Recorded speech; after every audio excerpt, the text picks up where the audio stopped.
Assalamualaikum warahmatullahi wabarakatuh. Alhamdulillahilladzi arsala rasulahu bil huda wa dinil haq lidhirahu 'ala dini kullihi wa kafa billahi shahida.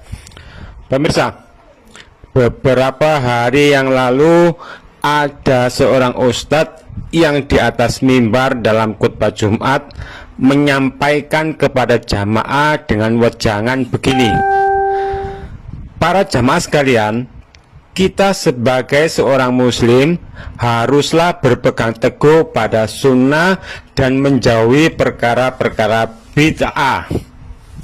Nah, saya terheran mendengarnya, kok tumben tausiahnya menyentuh arena sunnah bid'ah. Karena nggak biasanya para ustadz dari kalangan mereka dalam memberi wejangan kepada jamaahnya dengan mengambil tema pentingnya sunnah dan bahayanya bid'ah.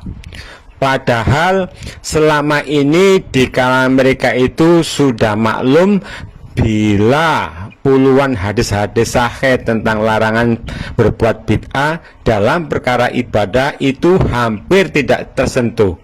Terkesan puluhan hadis tentang larangan bid'ah dalam perkara ibadah seakan dinasak oleh kesepakatan yang meyakini adanya bid'ah hasanah. Namun terherannya saya itu tiba-tiba jadi lenyap ketika setelah kemudian ustadz tersebut menyambung perkataannya begini: ada sebagian kelompok yang salah paham terhadap hukum mengkhususkan bacaan surat Yasin atau yasinan di malam Jumat atau membacakan surat Yasin untuk orang yang meninggal.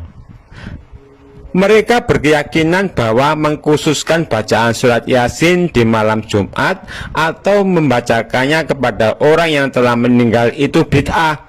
Padahal sebenarnya membaca surat Yasin secara khusus di malam Jumat dan membacakan surat Yasin untuk orang yang meninggal itu adalah sunnah dengan dalil hadis: man qara'a surat Yasin fi lailatul jum'ati hufirolah.